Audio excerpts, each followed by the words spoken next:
Rubrics are rules that explain how church services should be done. They tell priests exactly how to carry out each part of a ceremony. These rules are found in the Missal, Breviary, Ritual, Pontifical, and Ceremonial. In these books, rubrics are printed in red so they are easy to notice. The Latin Rite uses 6 main liturgical books. The Missal contains all the prayers and actions for Mass for every day of the year.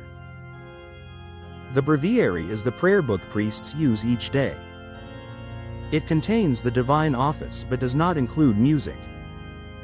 The Ritual includes the ceremonies a priest needs that are not in the Missal or Breviary, such as the sacraments.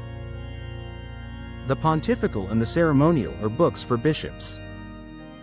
They include the rites for things like a bishop celebrating Mass, giving confirmation, ordaining priests, and consecrating altars. The Martyrology is a large calendar that lists saints remembered each day, along with short descriptions of their lives. What are the effects of becoming a priest? The effects are: 1. More sanctifying grace. God calls a man to the priesthood so he can offer the Mass. This is a very important task, so God gives him special help. 2. Sacramental grace. A priest's duties are many and often difficult. Through holy orders, God gives the priest the grace he needs to serve well. 3. A permanent spiritual mark. Ordination leaves a mark on the soul that lasts forever.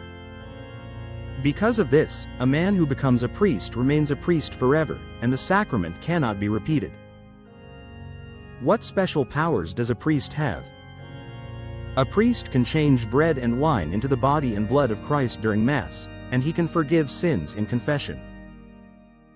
1. A priest can celebrate Mass and give most of the sacraments, except holy orders and confirmation. Only a bishop can give all the sacraments. Even if a priest leaves the church, is punished, or is excommunicated, he still remains a priest. He would still have the power to say Mass, but he would sin seriously if he did it without permission. He cannot forgive sins unless someone is dying, because absolution requires special authority called jurisdiction. 2. Priests in the schismatic Greek churches were ordained by valid bishops. Even though they are separated from the Catholic Church, they still have the power to say Mass. If they return to the Catholic Church, they are not ordained again. 3. Except for these schismatic churches, no other non-Catholic groups have bishops or priests with valid ordination. Some call their ministers bishops, but they were not truly ordained, so they are not real priests. What are the 2 classes of priests? They are secular priests and religious priests. 1. Secular priests belong to a diocese and must obey their bishop. They cannot move to another diocese without permission. They usually serve in parishes as pastors. 2. Religious priests belong to religious orders like the Benedictines, Dominicans, Franciscans, or Jesuits.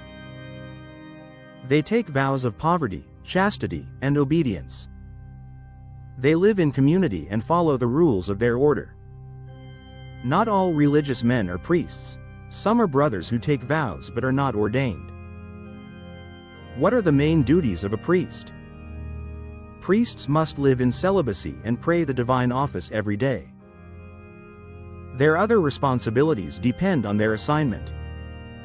1. Priests promise to remain unmarried when they become subdeacons.